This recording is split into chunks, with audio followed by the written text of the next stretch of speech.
Shalom kekasih Tuhan, saya percaya hari ini kekasih Tuhan masih tetap semangat untuk belajar firman Tuhan. Saya juga berdoa agar supaya kekasih Tuhan selalu diberkati Tuhan dengan berkat kekuatan, kesehatan, dan sejahtera, sukacita berlimpah-limpah di dalam kehidupan kekasih Tuhan. Hari ini kita akan belajar dari satu tema firman Tuhan, yaitu iman yang menyala-nyala. Nah, sebelumnya mari sama-sama kita berdoa. Terima kasih Bapa di sorga, kami mau belajar firman Roh Kudus, berikan bagi kami hikmat akal budi supaya kami dapat mengerti firman yang sebentar kami akan pelajari. Di dalam nama Tuhan Yesus kami berdoa dan mengucap syukur. Haleluya. Amin. Iman yang menyala-nyala. Kita buka di dalam Matius 8 ayat yang kelima sampai dengan ayat yang ke-10. Demikian firman Tuhan. Ketika Yesus masuk ke Kapernaum, datanglah seorang perwira mendapatkan dia dan memohon kepadanya, "Tuan, hambaku terbaring di rumah karena sakit lumpuh, dan ia sangat menderita." Yesus berkata kepadanya, "Aku akan datang menyembuhkannya." Tetapi jawab perwira itu kepadanya, "Tuan, aku tidak layak menerima Tuan di dalam rumahku. Katakan saja sepatah kata, maka hambaku itu akan sembuh. Sebab aku sendiri seorang bawahan, dan di bawahku ada pula prajurit. Jika aku berkata kepada seorang prajurit itu pergi, maka ia pergi, dan kepada seorang lagi datang, maka ia datang, ataupun kepada hambaku kerjakanlah ini, maka ia mengerjakannya." Ayat yang ke-10. Setelah Yesus mendengar hal itu, heranlah ia dan berkata kepada mereka yang mengikutinya, "Aku berkata kepadamu, sesungguhnya iman sebesar ini tidak pernah aku jumpai pada seorang pun di antara orang Israel." Nah kekasih Tuhan, dalam cerita ini ada seorang perwira yang memiliki iman yang menyala-nyala, yang luar biasa. Nah, kita akan melihat fakta iman perwira itu dalam cerita ini. Ada 3 fakta yang akan kita lihat. Yang pertama, kekasih Tuhan, perwira itu mencari pertolongan yang tepat pada sosok yang tepat. Kita lihat di dalam ayat yang kelima dikatakan demikian. Ketika Yesus masuk ke Kapernaum, datanglah seorang perwira mendapatkan dia dan memohon kepadanya. Nah, kekasih Tuhan sangat jelas di dalam ayat ini. Perwira ini mencari Yesus dan ia menemukan Yesus. Dia datang ke tempat yang tepat dan kepada orang yang tepat. Kekasih Tuhan, perwira ini benar-benar dia mencari Yesus. Dia menemukan Yesus, dia datang kepada tempat yang tepat dan orang yang tepat. Ini fakta iman yang pertama yang dimiliki oleh perwira ini. Perwira ini mencari pertolongan yang tepat pada sosok yang tepat, yaitu Yesus. Nah, kita lihat fakta iman yang kedua yang dimiliki oleh perwira ini di dalam cerita ini. Nah, kekasih Tuhan, perwira itu memperlihatkan sikap rendah hati dan membawa masalahnya kepada Yesus. Ini fakta yang kedua. Nah, kita lihat di dalam ayat yang ke-6 dikatakan, "Tuan, hambaku terbaring di rumah karena sakit lumpuh, dan ia sangat menderita."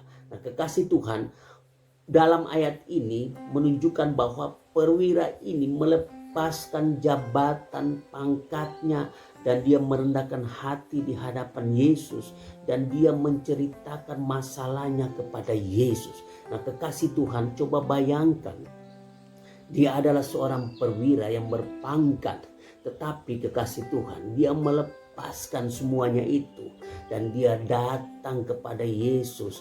Dia datang di hadapan Yesus dan dia menceritakan apa yang dia alami kepada Yesus. Nah, kekasih Tuhan, ini fakta yang kedua. Perwira ini memperlihatkan kerendahan hatinya dan membawa masalahnya kepada Yesus. Tidak gampang kekasih Tuhan, tetapi ini dilakukan oleh perwira ini.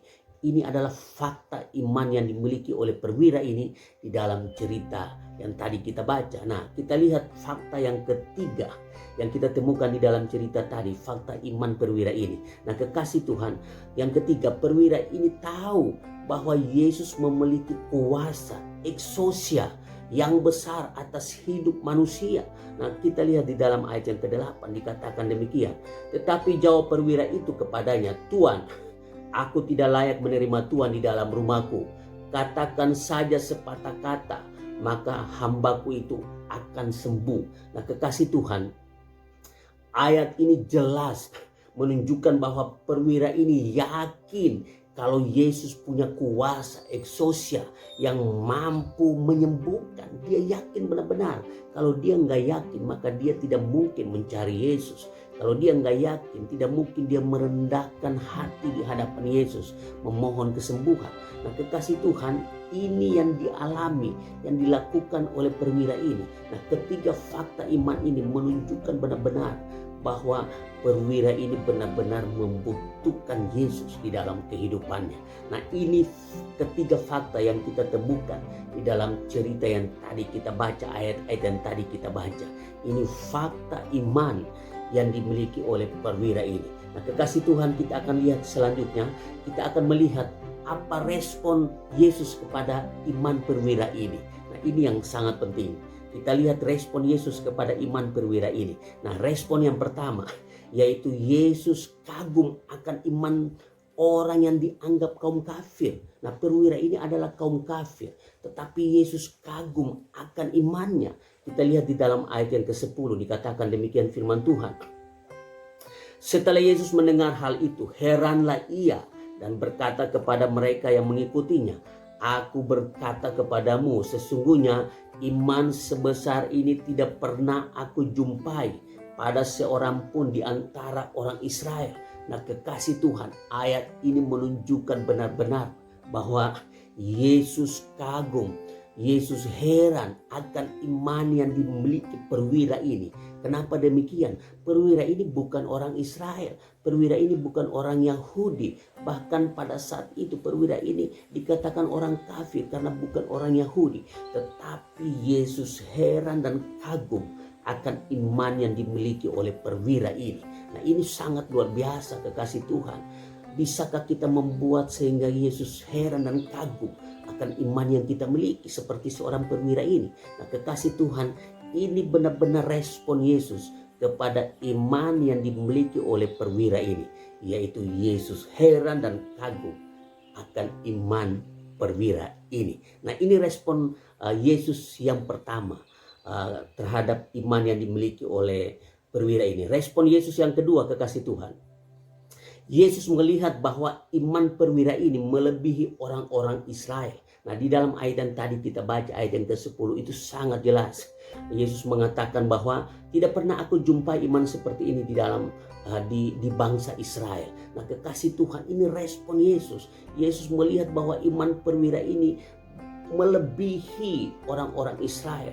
Tidak pernah Yesus jumpai iman seperti ini. Nah, kekasih Tuhan, iman perwira ini menunjukkan bahwa iman itu melintasi budaya, bangsa, dan latar belakang apapun.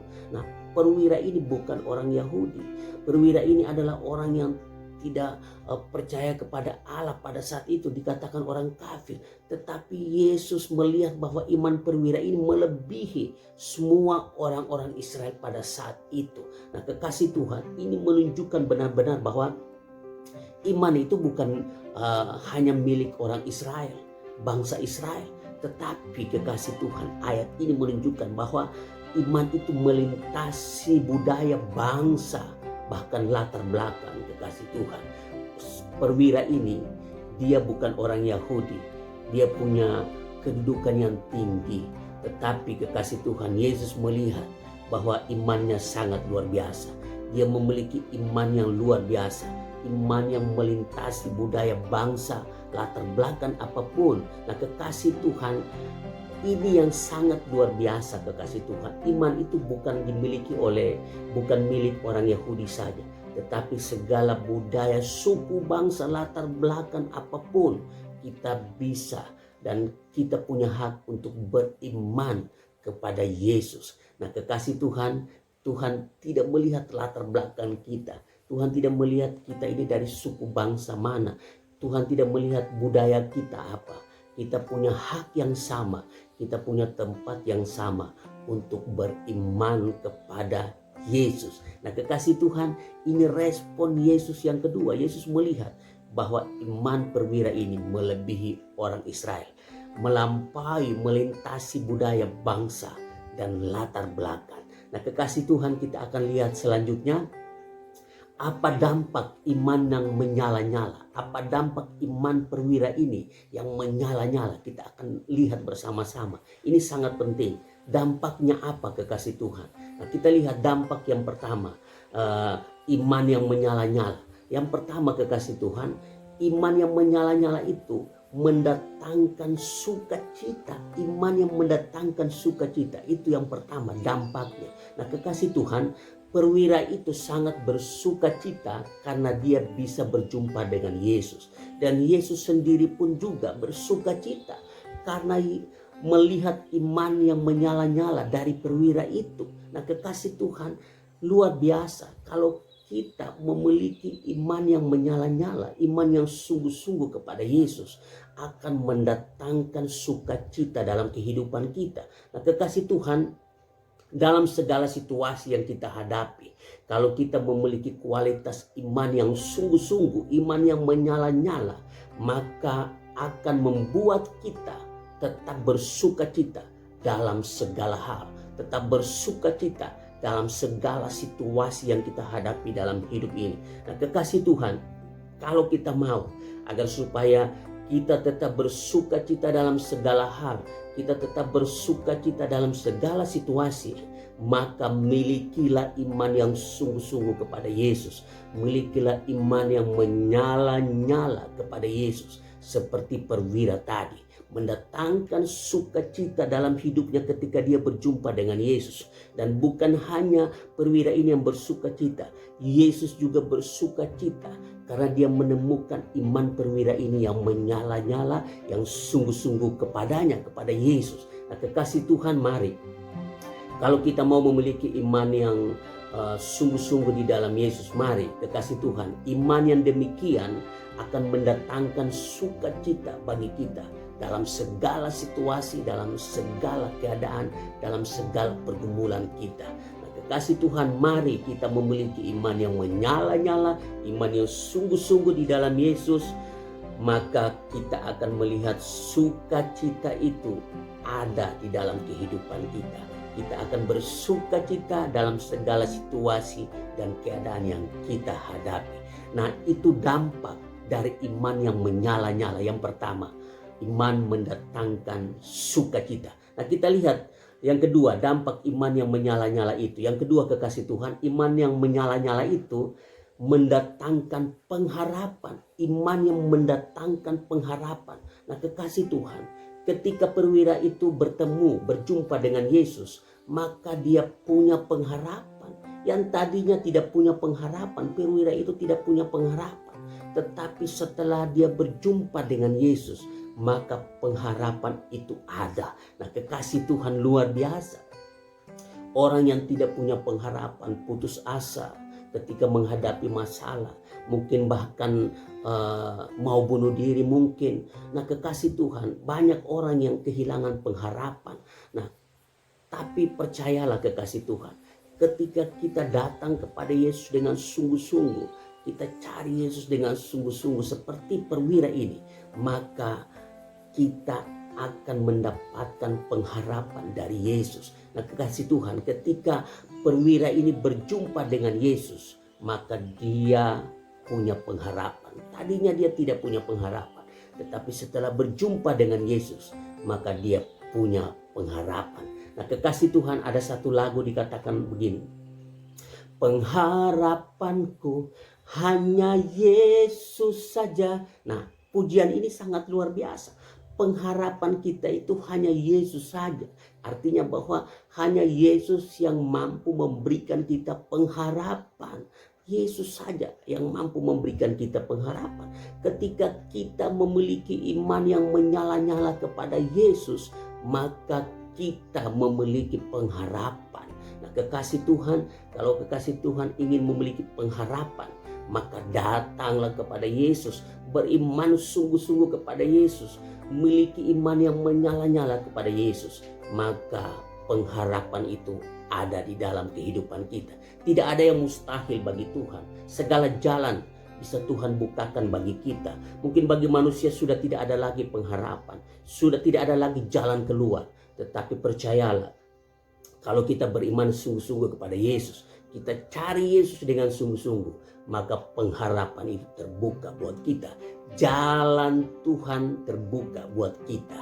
Nah, kekasih Tuhan, mari kalau hari ini kita sudah patah semangat, hilang pengharapan, kecewa dan sebagainya, mari datang kepada Yesus dengan sungguh-sungguh, beriman kepada Yesus dengan sungguh-sungguh seperti perwira tadi, maka kita akan memperoleh pengharapan, jalan keluar dalam segala pergumulan hidup kita. Datang kepada Yesus dengan sungguh-sungguh, beriman kepada Yesus dengan sungguh-sungguh, maka pengharapan itu terjadi dalam kehidupan kita. Tuhan akan memberikan pengharapan dan jalan keluar dalam segala masalah-masalah, dalam segala pergumulan yang kita hadapi. Nah, itu yang kedua, kekasih Tuhan. Ketika kita memiliki iman yang menyala-nyala, maka iman itu mendatangkan pengharapan di dalam kehidupan kita. Nah, kita lihat yang ketiga, dampak iman yang menyala-nyala, yaitu mendatangkan keselamatan. Iman yang mendatangkan keselamatan. Ketika kita memiliki iman yang menyala-nyala, maka iman itu akan mendatangkan keselamatan di dalam kehidupan kita. Nah, kekasih Tuhan, pada saat itulah terjadi keselamatan besar ketika perwira itu datang kepada Yesus. Dia datang kepada Yesus dengan sungguh-sungguh. Dia punya iman yang menyala-nyala, dan pada saat itulah terjadi keselamatan besar.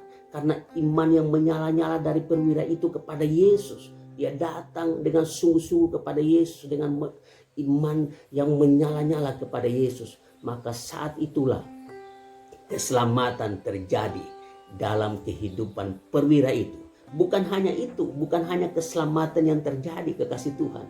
Sebagai bonusnya, kesembuhan juga terjadi. Hamba perwira itu disembuhkan Tuhan. Bukan hanya keselamatan yang terjadi, kekasih Tuhan, tetapi kesembuhan juga terjadi. Nah, kekasih Tuhan, bagi Yesus keselamatan jiwa itu lebih penting daripada kesembuhan jasmani. Dan perwira itu mendapatkan dua-duanya. Keselamatan terjadi dan kesembuhan juga terjadi. Hamba perwira itu mengalami kesembuhan. Keselamatan terjadi dan kesembuhan terjadi.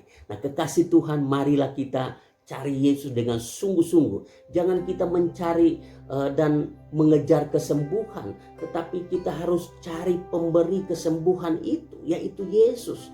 Dan perwira itu benar-benar memiliki itu. Dia cari sumber, dia cari pemberi kesembuhan itu, yaitu Yesus. Nah, kekasih Tuhan, beriman sungguh-sungguh kepada pemberi kesembuhan itu, kekasih Tuhan. Jangan kita mengejar-ngejar kesembuhan, jangan kita mencari-cari kesembuhan. Yang harus kita lakukan yaitu kita harus mencari pemberi kesembuhan itu, yaitu Yesus. Kita harus beriman sungguh-sungguh kepada pemberi kesembuhan itu. Maka dengan kedaulatan Tuhan, kesembuhan itu terjadi sebagai bonus karena kita sudah diselamatkan. Nah, kekasih Tuhan, kalau kita datang kepada Yesus dengan sungguh-sungguh, dengan beriman sungguh-sungguh seperti perwira tadi, bukan hanya keselamatan yang kita dapat, tetapi kesembuhan pun Tuhan akan lakukan di dalam kehidupan kita. Nah, kekasih Tuhan, itulah yang terjadi di dalam kehidupan perwira tadi. Bukan hanya dia diselamatkan, tetapi kesembuhan pun terjadi dalam hidupnya. Tetapi yang harus kita lakukan, kekasih Tuhan, kita harus beriman mencari pemberi kesembuhan itu, yaitu Yesus. Setelah itu baru kesembuhan terjadi dalam kehidupan kita. Keselamatan terjadi dan kesembuhan itu terjadi dalam kehidupan kita. Nah, kekasih Tuhan, milikilah iman yang menyala-nyala, yang sungguh-sungguh kepada Yesus. Kita harus memiliki iman yang menyala-nyala, yang sungguh-sungguh kepada Yesus. Seperti perwira tadi. Maka iman itu mendatangkan sukacita dalam hidup kita. Iman itu mendatangkan pengharapan di dalam kehidupan kita. Dan iman itu mendatangkan keselamatan dan kesembuhan dalam kehidupan kita. Kekasih Tuhan, kalau hari-hari ini kita kehilangan sukacita karena keadaan yang saat ini terjadi, mari miliki iman yang sungguh-sungguh kepada Yesus. Kalau hari ini kita kehilangan pengharapan, sudah tidak ada jalan keluar mungkin, Bagi manusia tidak ada lagi jalan keluar, tetapi kekasih Tuhan, milikilah iman yang sungguh-sungguh kepada Yesus, maka akan mendatangkan pengharapan di dalam kehidupan kita. Hari ini kalau kekasih Tuhan, kita ingin diselamatkan, kita ingin kesembuhan yang dari Tuhan, maka hari ini kekasih Tuhan, kita harus cari Yesus dengan sungguh-sungguh, beriman kepada Yesus dengan sungguh-sungguh, maka keselamatan itu akan terjadi dalam hidup kita dan kesembuhan itu terjadi dalam kehidupan kita. Nah, kekasih Tuhan, demikian pelajaran firman Tuhan hari ini. Tuhan Yesus memberkati kita semua.